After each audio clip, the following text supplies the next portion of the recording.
The works in this installation are all purchases made by alumni of the Fellowship of the Pennsylvania Academy of the Fine Arts. The Fellowship of the Academy is one of the oldest alumni art nonprofit corporations in America.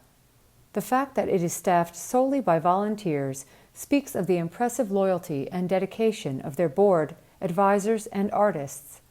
An independent entity, its sole purpose is to benefit the PAFA family, including students, faculty, and alumni. On Monday evening, April 19, 1897, approximately 500 people met in the Pennsylvania Academy Lecture Room to form an organization of alumni that would come to be known worldwide as the Fellowship of the Pennsylvania Academy of the Fine Arts. In 1926, the Mary Butler Trust was started, along with the Henry J. Thoron Trust. These funds allow their board's purchase committee to purchase works from Academy alumni annually. The result is a large, exciting collection owned and maintained by the Fellowship organization. After 126 years, they are still going strong and remain artists helping artists. We are now entering the Clark Hill Law Firm, where 62 works of art by Academy alumni are hanging in a wonderful installation. We asked 30 of them to talk a bit about their works. So sit back and enjoy our show.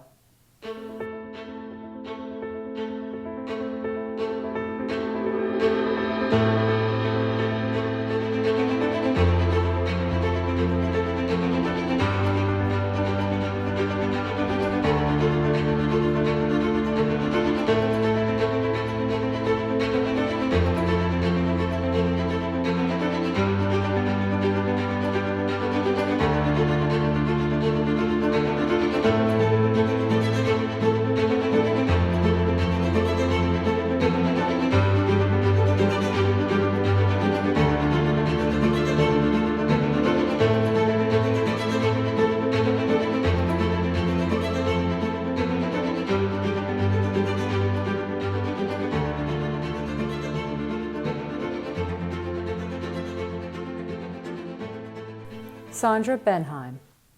For some time, I had wanted to translate my 8.5 by 5.5 inch New Mexico travel-inspired drawing into a larger artwork.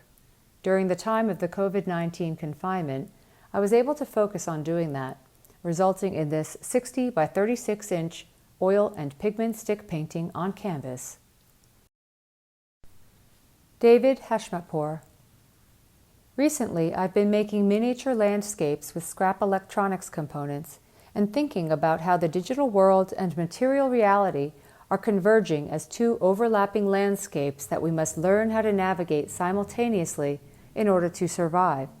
The traffic cone is a local, time-honored means of saving a parking space, and the floppy disk is the universal digital icon for saving a file.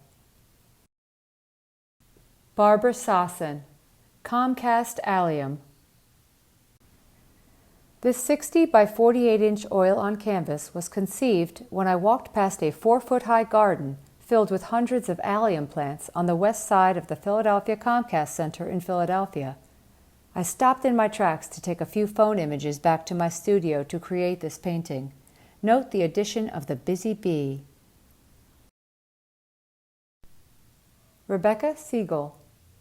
So depicts the boundless and sometimes overwhelming beauty of the natural world.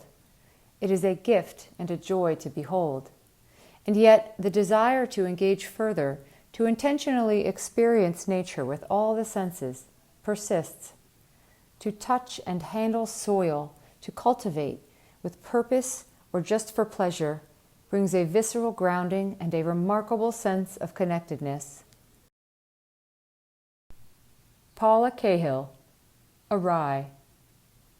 Awry offers an expanded moment as I invite you to contemplate, to interact by visually tracking a single line that pours down from the upper edge into an ellipse that has been set askew and seamlessly changes color hundreds of times.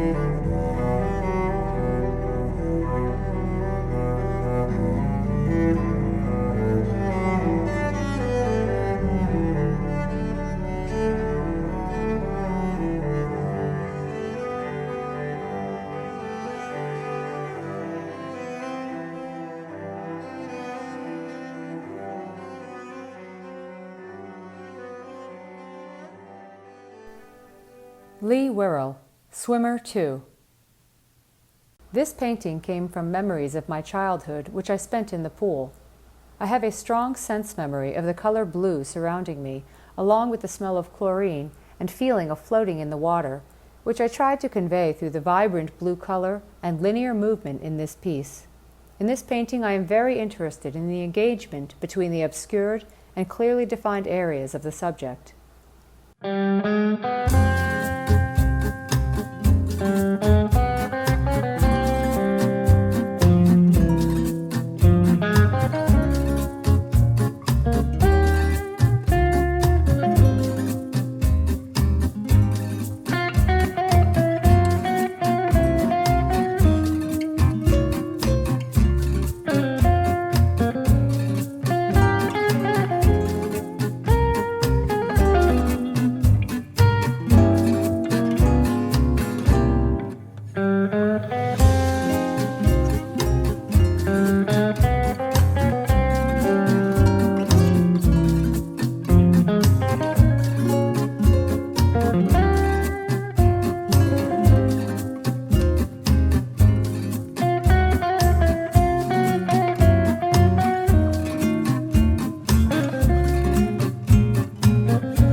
Joseph Lozano, Annunciation, after Lorenzetti.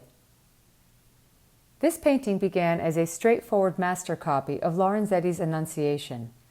As I painted layer after layer, trying to simplify the masterpiece on a small scale, I could not resolve it. I took a break on my back porch one day and saw the kiddie pool my kids had abandoned, and knew at once that collaging it into the painting was the answer to both of my questions. How do I solve the composition? And why am I painting it? To make the Annunciation a personal story, to combine the mundane, contemporary moment with the spiritual, historical moment, because that combination is what it means to raise children. Rhoda Rosenberg, Tisserand. When my mother died, I missed her terribly. I started writing to her daily on long 2-inch wide pieces of kozo paper and coiling them up so that what was written inside was not able to be viewed. I wrote every day for 1 year. The coil book I made was about 24 by 24 inches in diameter. I was able to present this book publicly, but the contents remained private. Looking down at this book from a bird's eye view, I saw the linear edges of the papers all coiled up. I wanted to translate something that was 3D into a 2D image and became intrigued with the coil as a line. I started to make prints of coils. I did many prints, etchings, woodcuts, and carborundum intaglios. In the print Tisserand, The diameter of the coil is about the same size as the book. A woodcut of a coil and etchings of lines were part of this print.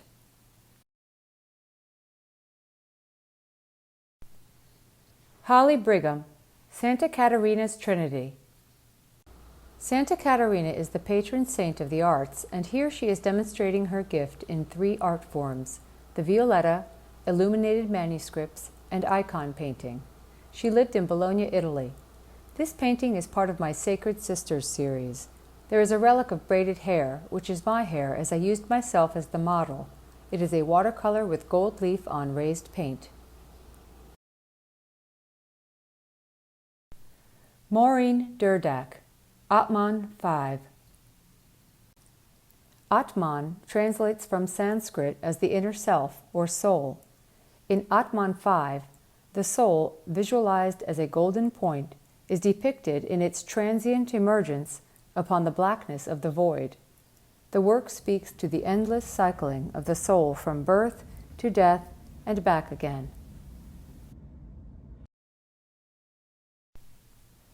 Margarita Hagen, Weedy Sea Dragon Shield. The convex ceramic plays on the idea of a shield, a thing of protection. It also heralds honor of and sense of family, and in this case the countless species with which we share this planet. Like the eye or focus of a lens, the shields reflect our powerful role and reciprocal responsibility needed now. The weedy sea dragon shield reflects the male's coloration, while he carries the eggs until they are hatched. Beth Ann Parker, Transit Times. In the rural mountains of northeast Appalachia, I tend a homestead rooted in sustainability and hold a painting practice that depicts my country narratives. Transit Times draws from Thomas Hart Benton's The Race, linking the Industrial Revolution to the rapid advancements of artificial intelligence.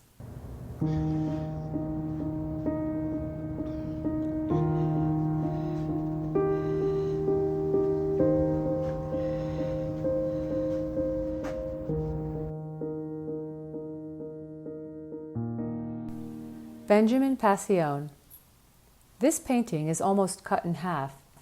Left side, a city dwelling perhaps. Right side, a vast atmosphere. Each side pressing in on each other, dependent on one another.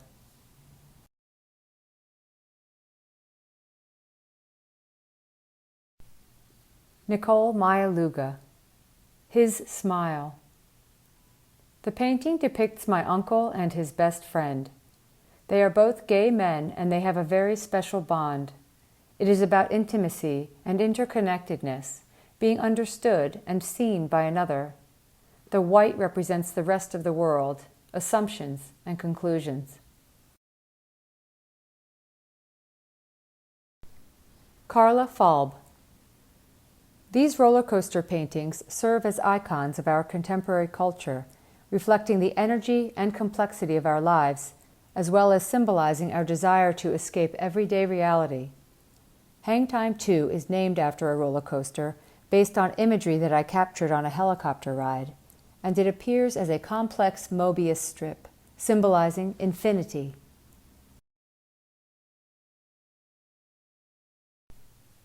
Melanie Delac.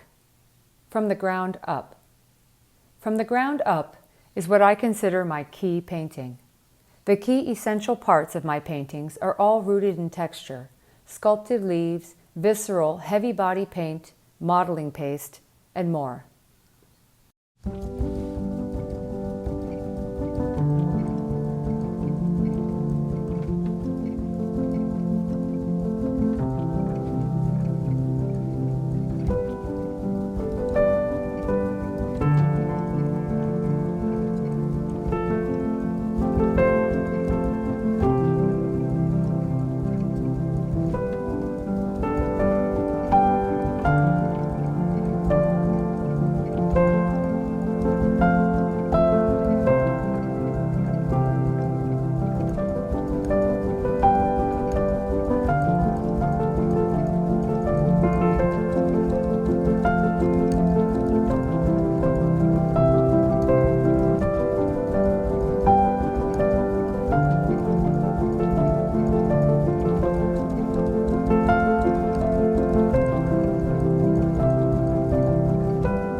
Mehri Yazdani, Horizon. The act of painting for me is a journey to find the reality of true form. The texture of my canvases, with their irregular surfaces, is reminiscent of the peeling paint of old frescoes. Nicole Michaud, Mountaintop. What I like most about this piece is its ephemeral softness. Very thin layers of oil paint allow me to work with the surface texture and transparency of the mylar to create an environment in slight motion, evoking a sense of thought and memory. The work was completed using an iterative layering technique that incorporates about 3 or 4 layers of thinly applied oil paint with excess paint carefully lifted from the mylar. This very thin application allows me to generate a soft, translucent atmosphere that takes advantage of the frosted nature of the mylar and helps to evoke a memory-like quality. Morgan Hobbs, Torch 1. Over the last several years, I have begun to add dimension to my previously flat painting practice. Torch 1 is a low-relief painted sculpture that is part of a series of works I made for Belle the Cat, my solo exhibition at VSOP Projects in Greenport, New York. These works were also created in a time of political unrest in the months following the murder of George Floyd, the Capitol insurrection, and the ongoing pandemic. There is a great deal of information to glean from a single hand gesture. It can communicate meaning or direction. A raised fist is often a battle cry. Although this fist is gorily dismembered from the body, it still manages enough animation to hold a torch, lighting the way so that those nearby can see the path forward. Daganit Zoberman, Raw Matter. Imaginative place, a landscape resemblance, created by intuitive process. Nasir Young. This painting is a portrait of a once vital member of the world that finds it is more obsolete as time goes by. Mustafa Darwish, The Mountains. A series of multiple Polaroid emulsions of photographs are then capsulated by resin after being manipulated. The idea is to capture a moment in time under different iterations and replications, thus creating a world where infinite possibilities of the exact moment are repeated on top of one another. The capsulation resembles the fact that memory or moments of time can be tracked and iconized, becoming a memento. Holding on to multiple possibilities of a particular moment that is captured using a Polaroid camera and then sealing all those possibilities into a tangible object.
Lauren Litwa, Out of the Fire.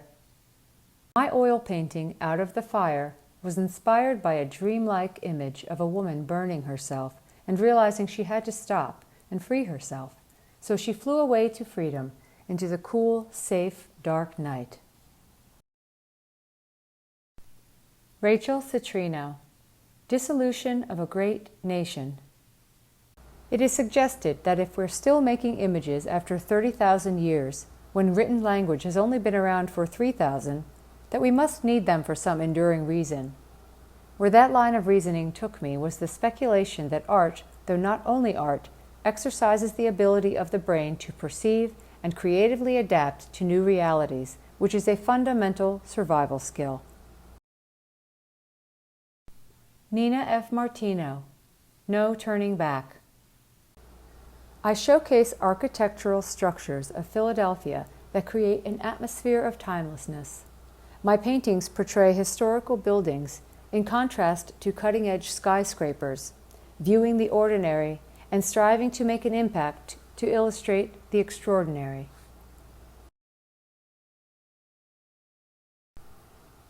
Ava Martino, Chicken House.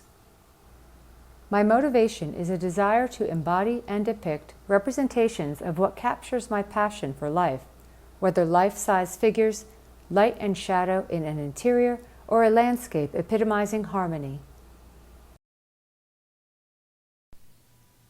Babette Martino, Conshohocken Dream Down Under. I paint outdoors on the spot, from early morn to late afternoon, embracing the subtle changes of chiaroscuro and depicting simplistic, surrealistic panoramas of suburban scenes.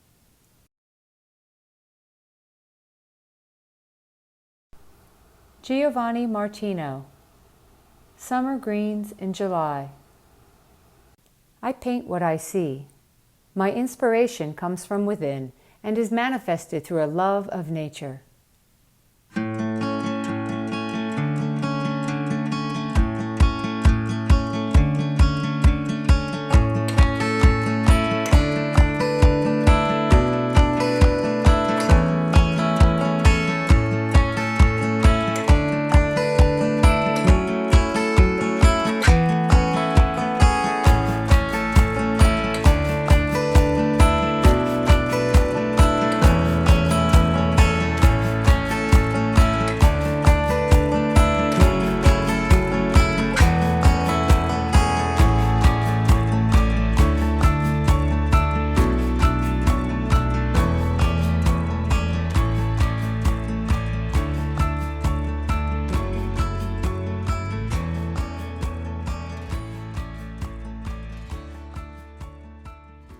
John Formicola, Venice, number 15.